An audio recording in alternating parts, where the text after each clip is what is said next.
이희호 여사의 사회장이 엄수가 됐고요. 김대중 전 대통령 곁에 안장돼서 영면에 들어갔습니다. 정치는 물론이고 2,000명이 넘는 시민도 한 목소리로 고인의 뜻을 기렸습니다. 네, 그리고 국회 정상화를 향한 정치권의 날선 신경전이 계속되고 있습니다. 언제쯤 일하는 국회를 볼 수 있을까요? 권혁기 전 청와대 춘추관장, 이상일 전 새누리당 의원과 짚어보겠습니다. 안녕하십니까? 예, 오셨습니까? 자, 여성 지도자 영부인 이희호 여사 사회장. 추모식에 붙은 이름입니다. 여성 지도자가 앞에 있었던 건 그만큼 큰 의미가 있는 것 같은데요. 맞습니다. 또 오늘 사회장 예. 어떻게 좀... 김대중 대통령님의 영부인으로서의 활동 못지않게 이희호 여사님은 인권 사각시대 시절에 여성과 아동의 인권 발전을 위해 헌신한 사회 지도자셨죠. 네. 네. 그래서 영부인이라는 이름보다는 이희호라는 이름 석자가 역사에 남을 것으로 생각됩니다. 네, 오늘 추모식 아마 보셨을 것 같은데 어떤 부분이 가장 기억에 남으셨나요? 다는 못 봤는데 예. 그래도 이제 김대중 전 대통령, 그러니까 남편 10년 전에 먼저 서거하신 그 남편하고 같이 합장되는 그 네. 모습이겠죠. 아무래도 두 분이 이제 이 민주화 투쟁을 하면서 많은 고난을 함께 이겨냈고 예. 또 공과를 따지면 과도 있지만 그러나 우리 민주주의에 또 기여를 했고 인권 신장에 큰 기여를 하셨기 때문에 이미 유언에서도 말씀하셨지만 하늘나라에서도 우리나라의 민주주의 또 인권 평화 이런 거를 위해서 기도하겠다 이런 말씀이잖아요. 그러니까 그런 모습이 그 합장을 통해서 네. 이제 상징적으로 보여준다고 보고 그 유언을 통해서 남기신 말씀이 이제 사랑하고 화합해서 행복한 삶을 국민께 살아달라는 그런 주문을 하셨는데 예. 사실은 국민들도 그걸 잘 유지를 좀 기릴 필요가 있지만 우리 정치권 지금 많이 분열이 돼 있고 예. 또 증오의 언어가 난무하는데 예. 좀 열린 마음으로 역지사지하면서 모든 걸 한쪽에서 다 얻을 수는 없잖아요. 그러니까 서로 양보하고 타협하면서 어떤 국민을 위해서 접점을 만들어가는 그런 모색의 정치 이런 걸 한다면 우리 정치권에서도 이 여사의 어떤 뜻을 잘 이어갈 수 있지 않을까 이런 생각을 해봅니다. 자연스럽게 그러면 양보와 타협, 역지사지가 좀 부족해 보이는 우리 국회 이슈로 넘어가 보도록 하겠습니다. 매일 반복됩니다. 민주당과 한국당의 이 말로 하는 기싸움. 어떻게 보셨습니까? 좀 답답하네요. 일단 이인영 원내대표가 이제 맞춤형 추경을 이제 강조하면서 네. 이제 이강인 선수의 아주 시원한 패스를 이제 비유했는데 우리 네. 나경원 원내대표가 좀 여유 없이 이 개그를 다큐로 받듯이 그냥 정색을 하고 이제 받으셨는데 이제 예. 쓰신 단어가 이제 자살골이라는 우리 대표팀들이 귀를 씻어야 될 단어를 쓰셔서 저희가 볼 때는 오늘 밤 늦게 지금 결승전인데 네, 그래서 한국당 원내대표실의 메시지팀이 네. 저건 좀 혼나야 예. 될 것 같습니다. 차라리 저 같았으면 이강인 선수의 아주 정확한 패싱 같은 추경은 한국당이 준비하고 있으니까 패스트트랙 양보만 해라 이렇게 되받아쳤는 게 훨씬 더 좋지 않았을까 싶고요. 예.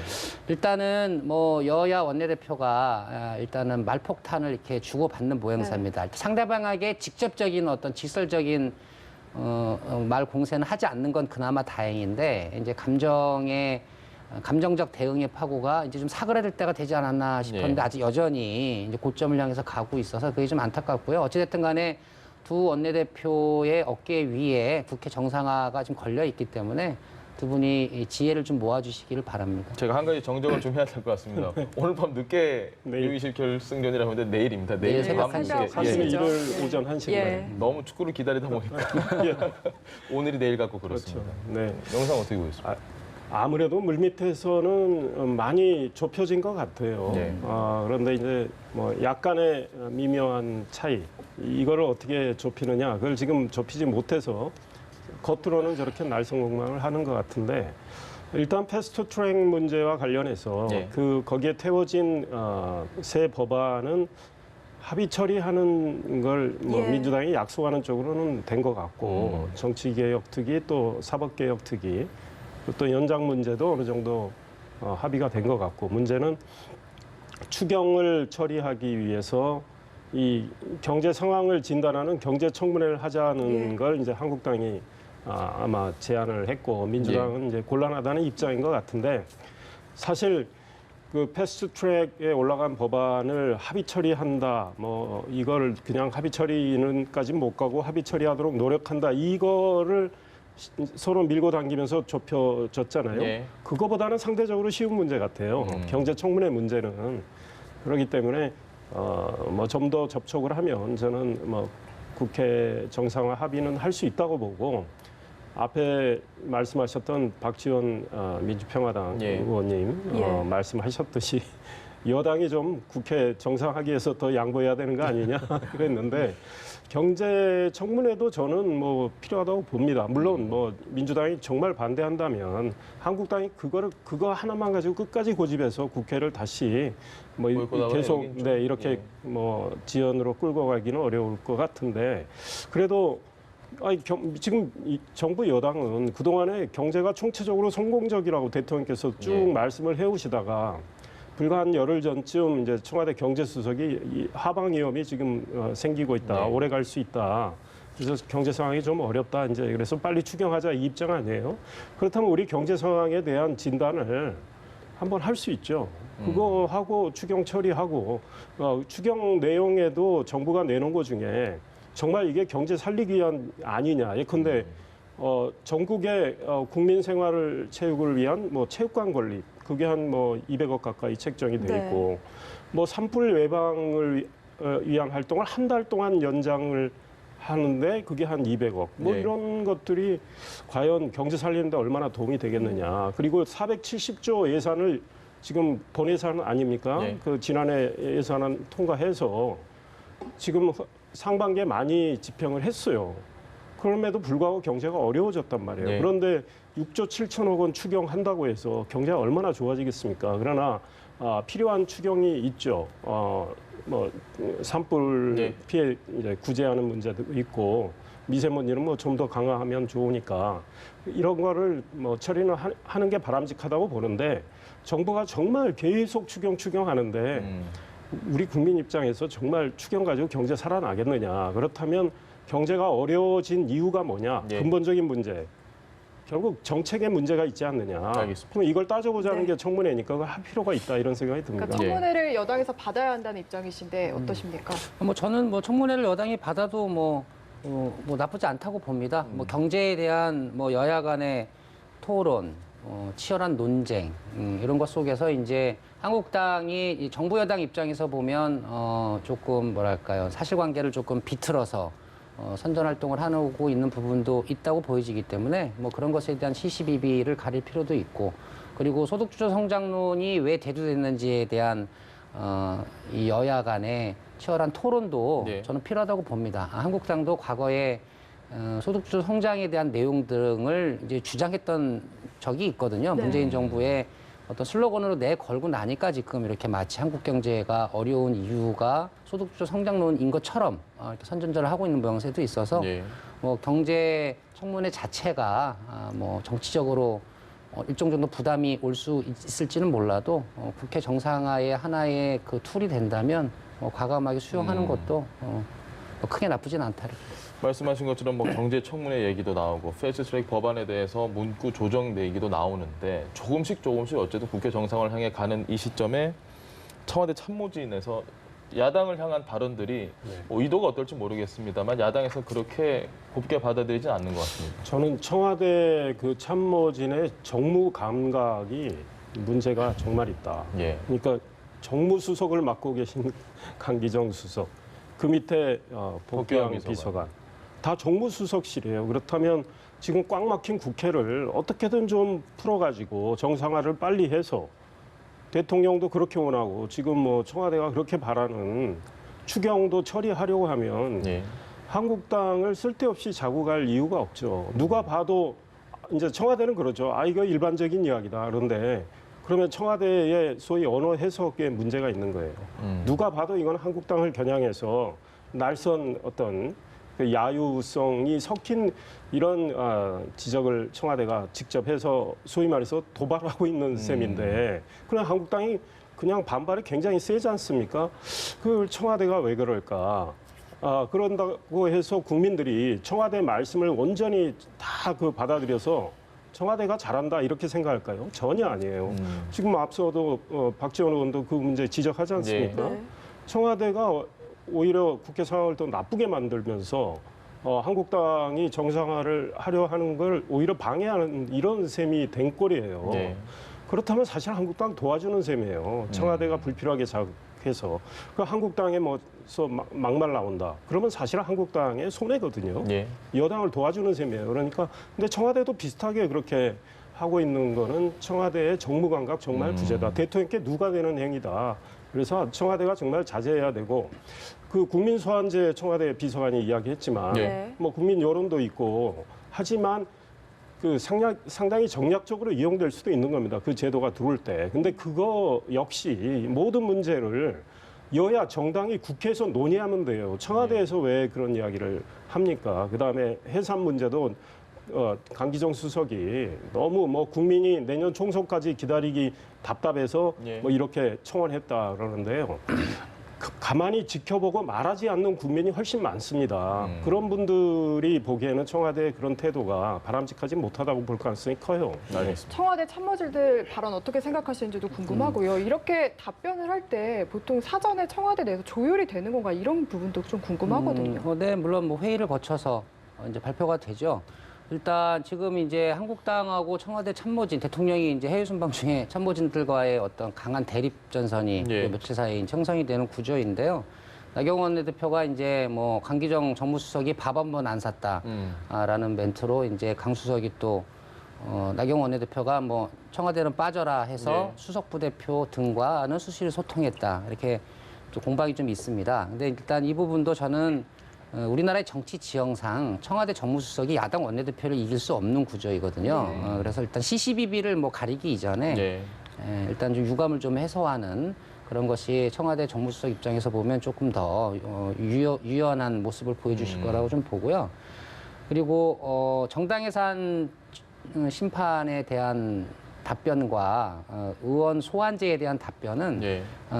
이게 이제 야당에 대한 메시지라기보다는 이제 국민들이 청원한 것에 대한 이제 청와대의 진지한 답변 속에서 이제 원론적으로 나갔던 거죠. 예. 그리고 야당 해산 아니 정당 해산에 대한 것도 한국당 해산에 대한 답변만 나간 게 아니라 민주당도 무려 30만 명이 넘게 청원을 네. 했기 때문에 민주당과 한국당 같이 두 당에 대한 답변이 나간 겁니다. 그래서 야당 입장에서 보면 뭐 정치적으로 반발할 요소는 있으나 이렇게까지 예민하게 반응할 내용은 사실 또 아닌 것 같아요. 무난하게 지나가도 되는 그 정도 수준이었거든요. 그러나 지금 일단 한국당의 기조가 청와대와 강한 대립각을 세워야 등원을 하지 아니하고 장외투쟁은 일단 일정을 잡지 않았지만 예. 장외투쟁을 이어가는 어떤 그런 기조를 유지한다라는 전술적 측면도 있어서 불어 조금 세게 대응하는 그런 모습도 좀 보여집니다. 그 일자리 야당이 좀 지나치게 예민하다라고 예민하게 판단하시는. 반응을 하시는데 예. 어떤 그런 투쟁적 전술의 차원에서라도 이제 그렇게 하시는 것 같아요. 전략의 일부분. 일자리 수석이 이제 추경도 촉구하는 예, 예. 인터뷰를 또 했습니다. 그래서 아까 말씀드린 것처럼 청와대 정무수석이 야당 원내대표를 못 이기듯이 야당도 추경 민생을 이길 수가 없습니다. 우리 민주당도 야당 시절에 한국당 정부가 계획 세웠던 모든 추경에 대해서 시시비비를 가려야 한다고 목소리를 높였지만 네. 결국은 다 통과시켜줬습니다. 왜냐하면 예산은 곧 민생이기 때문이죠. 그래서 일단은 국회 정상화라는 큰 숙제 안에서 청와대와 여당과 한국당 모두 다 반드시 양보하면서 일단 국민이 원하는 국회 정상화에 일단 나서는 게 가장 시급한 일인 것 같고 정치력을 그쪽으로 발휘할 필요가 있는 것 같아요. 제가 예. 말씀과 예. 관련해서 잠깐 말씀드리면 강기정 수석이 이제 나경원 한국당 원내대표가 안 만나줘서 그렇게 된 거다 예. 이야기했지만 안 만나준다고 해서 바로 연락도 안 하고 안 만나는 건 그건 정무수석이 할 역할이 아니에요. 안 만나주면요 계속 만나줄 때까지 가서 뭐 기다리기도 하고 또 연락도 다시 드리고 찾아가기도 하고 이렇게 한다면 안 만나주겠습니까? 언론이 다 보고 있어요. 예. 근데 한번 당신은 빠져라 하니까 그냥 빠져버리면 정무수석 역할 사실상 방기한 거고요.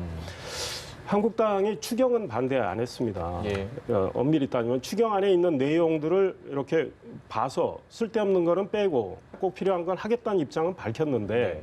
국회가 안 열리잖아요. 국회가 안 열린 까닭은 패스트 트랙에 내년 선거와 관련된 선거법안을 비롯한 중요 법안들을 한국당이 빠진 상황에서 일방적으로 태웠기 때문에 예. 지금 국회가 이렇게 된 거예요. 예. 그러니까 국회 정상화가 되면 추경은 아마 심의가 될 거예요. 예. 그러니까 정상화하는 노력을 기울여야 되는데 청와대가 자꾸 한국당을 강기정 수석 답변에 보면 정당 해산과 관련해서 패스트 트랙 추경을 언급하면서 비판을 하거든요. 국민이 내년 선거까지 기다리기 답답하니까 이렇게 하는 거다. 이러면 누가 명백히 봐도 한국당을 겨냥한 걸로 해석이 되죠. 그걸 그렇게 해석 안 한다면 그것도 말이 안 되는 거고. 예. 그래서 국민 소환제도 여야가 국회에서 다루면 될 문제인데 청와대는 이런 민감한 문제에 대해서 이거는 정치권에서 현명하게 처리해 줄 걸로 네. 믿는다는 정도의 입장만 내면 답변을. 끝나는 거예요. 그런데 계속 자극을 하니까 이런 상황이 벌어졌다는 걸 지적하고 싶어요. 국회 정상화와 관련해서 어쨌든 뭐 지금 이번 주말 내로 해야 된다, 아니다, 뭐 또 넘어갈 수 있다 이런 얘기가 많은데 황교안 대표 한 얘기 하나만 짚어보시죠. 국회의원 10% 감축해서 일하는 국회가 돼야 된다. 원래 패스트트랙 법안에 태운 선거제 개혁안과 전혀 다른 얘기지 다른 않습니까? 얘기죠. 예. 이것도 새로운 또 나중에 논란이 될 수 있을 것 같은데. 나경원 원내대표가 주장을 했던 비례대표 폐지로 예. 이제 270석으로 줄이자라는 연장선상에서 이제 예. 해석이 되고요. 원내 협상이 타결되지 않고 제자리를 맴도는 근본적인 이유가 여기에 있다고 저는 봅니다. 근본적인 이유. 예. 결국은 한국당은 연동형 비례대표제를 완전 폐지를 약속하라고 주장하고 바른미래당과 정의당, 민주평화당 입장에서 보면 그거는 안 된다라고 예. 하고 이제 민주당이 중간에서 연동형 비례대표제만큼은 이렇게 조율하고 있는 과정이지 않습니까? 패스트트랙을 촉발시킬 원인이기도 합니다. 나경원 원내대표가 5당 원내대표 합의를 깨고 비례대표 폐지 270석의 의원수 감수를 주장하면서 제3당이 패스트트랙을 추진하는 어떤 그런 정치 행보로 그냥 가버렸거든요. 예. 다시 이 지금 등원 협상에 대한 그 조율되는 접목 지점에서 원점으로 돌릴 수 있는 황교안 대표의 이야기입니다. 그래서 저는 한국당 주장처럼 선거법만큼은 한국당을 포함한 5당이 합의 처리하는 것이 옳다고 보고요. 예. 그것은 민주당이 한국당한테 등원의 조건으로 약속해 주는 게 옳다고 봅니다. 다만 이게 되려면 한국당도 비례대표 폐지 철회를 해야 됩니다. 예. 철회를 하고 지금 올라가 있는 연동형 비례대표 선거법 개정안에서 한국당 의원들이 불안해할 요소들을 제어하는 어떤 수정안을 내고 그 수정안을 합의 처리하자라는 어떤 그 정치적인 협상력을 발휘해야 제3당도 반발 물러서서 5당이 합의할 수 있는 선거법 합의 구조로 넘어가게 되는데 지금 황교안 대표나 나경원 원내대표처럼 제3당은 절대로 수용할 수 없는 270석 또는 10% 감축만 계속 주장하면 이건 다시 제자리 원점으로 뱅뱅 돌 수밖에 없는 거죠. 한국당이 지금 양보하지 네. 않는 점을 지적을 하셨습니다. 어떻게 네. 보시나요? 국회가 정상화되고요. 예. 그다음에 이제 정개특위나 사개특위가 가동이 되고 정상화 조건으로 선거법안을 비롯한 공수처, 그다음에 검경수사권 조정 법안 이거는 반드시 합의 처리한다라는 약속을 하게 된다면 심의 과정에서 한국당은 수정안을 낸다고 봅니다. 이거 그대로는 아닐 거다. 제가 보기엔 그래요. 그러니까 지금 한국당이 주장하는 안은 비례대표를 없애고 10% 감축한 270석으로 지역구는 좀 늘리는 거죠. 그걸로 선거구제를 바꾸자는 건데 한국당 빼고는 다 반대를 하기 때문에 사실은 저게 관철되기가 어려워요. 그러면 한국당이 염두에 드는 건 아마 현행 정도, 지역구도 현행, 뭐 약간의 미세 조정, 그리고 비례대표도 뭐 50석 안팎으로 이렇게 하는 생각을 속으로 갖고 있을지 몰라요. 근데 최소화하게 이제 움직이는. 그렇죠. 이제 선거구제 변경을 최소화하는 거죠. 이제 협상 과정에서 뭐 서로 안들이 나올 겁니다. 그거는 이제 하반기나 돼야 윤곽이 나올 거고요. 지금은 기존의 한국당 당론을 황교안 대표가 이야기하는 상황이고, 그래서 저 당론에 따른다면 황교안 대표의 지금 종로 출마설 가지고 관심이 있지 않습니까? 네. 이낙연 총리도 거기 나오신다. 뭐 정세균 전 의장 열심히 뛰고 계신다. 이러면서 종로가 관심사가 됐는데 한국당 안대로라면 황교안 대표가 만약에 내년에 국회의원 선거에 출마하신다면 지역구로 가시는 수밖에 없어요. 그러니까 종로 그렇게 되네요. 네. 근데 지금 한국당 내에서는 저 지역구 출마보다 전국의 선거를 그렇죠. 지휘를 해서 운동을 해야 되는데 한 지역구에 발목 잡히면 안 된다. 그래서 예. 비례로 가는 게 맞다. 그래서 비례 뭐 몇 번 이야기까지 나오잖아요. 근데 한국당은 지금 당론은 비례를 없애자는 거기 때문에 비례 이야기를 꺼낼 수가 없는 상황이에요. 현재는. 네, 그렇게 보입니다. 어떻게 보십니까? 굉장히 좀 뭔가 좀 짚으신 느낌인데. 근데 이제 나경원 대표는 그래서 비례 폐지를 딱 찝으셨는데 황교안 예. 대표는 10% 감축이라 비례 얘기는 안 했습니다, 그러니까, 지금. 예, 지역구를 포함한 10% 감축인지 약간 애매하게 말씀하셔서 예. 한번 여쭤봐야 될 것 같아요, 황교안 대표. 알겠습니다. 그 부분은 저희가 나중에 취재를 해서 다시 한번 얘기를 좀 나눠보도록 네. 하겠습니다. 이번 주말까지 합의가 안 되면 바른미래당은 어쨌든 우리라도 지금 어떻게 소집을 해서 한국당을 빼고라도 가야 되는 거 아니냐. 뭐 다른 당들도 얼추 동의하는 것 같습니다. 민주당이 이걸 받을 수 그래서 일단 있을까요? 오신환 원내대표가 이제 4당의 단독 소집 가능성을 이제 제기 오늘 네. 하셨는데 예. 뭐 일반 국민 여론조사상으로 보면 한국당을 빼고라도 개원을 하라 이제 이런 여론이 50%가 넘었다고 하죠. 예. 아무래도 이제 노는 국회를 질타하시고 일하는 국회를 만들라는 이제 국민 요구여서 뭐 필요성은 큽니다. 그런데 한국당과의 협상 타결을 끝까지 포기하지 않는 것이 훨씬 더 중요하다 저는 그렇게 봅니다. 그래서 이인영 원내대표의 경우에는 어려워도 한국당과 협상을 일단 유지하려고 하지 어떻게 않을까 해서든. 이렇게 저는 개인적으로 해석합니다. 단독 국회 소집은 네. 부정적인 입장이신 거죠? 그 오신환 바른미래당 원내대표가 그 전에 이제 단독 국회를 소집을 하더라도 예. 한국당이 불참을 하면 사실상 국회가 가동이 되질 않는다. 예. 그러니까 실효성이 없다 이런 논리였어요. 그런데 이제 와서 단일 국회도 한국당 벤치에 생각할 수 있다. 다음 주부터는. 왜냐 이제 이 국민들이 너무 국회 문을 오래 닫고 있는 거에 대해서 예. 국민들이 이제 굉장히 화가 좀 나시는 걸 감지하고 있고 네. 협상이 많이 좀 좁혀진 걸 오신환 원내대표도 협상 당사자예요. 그럼요. 그러니까 많이 좁혀진 걸 알고 있어요. 예. 그래서 이제 약간의 이미 말씀드린 대로 경제청문회 뭐 이런 걸 놓고 지금 한국당하고 민주당하고 막판 줄다리기가 있는데 이제 압박용이죠, 압박용. 한국당을 비교적 좀 압박해서 경제청문회를 못 열더라도 일단 정상화하는 게 낫지 않느냐 이런 메시지를 보내는 것 같아요. 오신환 원내대표는 이제 한국당이 얻고자 큰 거는 얻었다는 거 아니겠습니까? 네. 이제 합의 선거법안이나 이런 거 예. 합의 처리하는데 그러면 경제청문회에는 한국당이 양보할 필요가 있는 거 아니냐 이런 취지인 것 같고 나경원 이제 원내대표가 어떻게 판단할지는 지켜봐야 되는데 만약에 오신환 원내대표가 정말 이제 민주당하고 단일 국회를 이렇게 간다 하면 이제 나경원 원내대표도 결심이 필요하죠. 그런데 우리 벤치에 해봐라 할 수도 있는 거고 그럼 다시 뭐 장애에서 투쟁할 수도 있는 거고 근데 그러기엔 좀 부담스러운 게 있어요. 그래서 뭐 경제청문회 문제 이거 하나 남은 것 같은데 제가 보기엔 주말에 좀 어느 정도 접점을 찾지 않을까 이런 기대를 해봅니다. 오신환 원내대표 입에서 이런 얘기가 나온 분석을 좀 해주셨거든요. 네네. 이유에 대한 부분은 어떻게 생각하십니까? 이제 아무래도 이제 바른미래당이 이제 뭐 낮은 지지율, 당내의 이제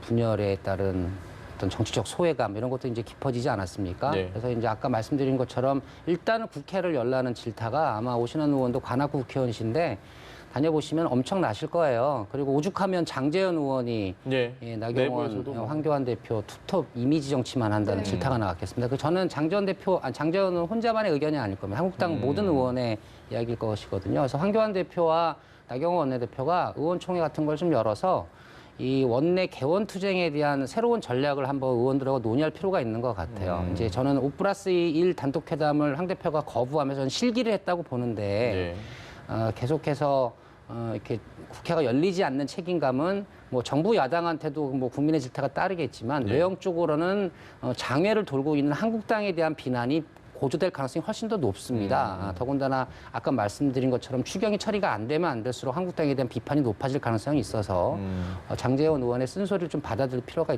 있어 보입니다. 알겠습니다. 네, 주말 동안 상황 지켜보고 다음 주에 저희 다시 이야기 나눠보겠습니다. 권혁기 전 청와대 춘추관장, 이상일 전 새누리당 의원과 함께했습니다. 말씀 감사합니다. 네, 고맙습니다.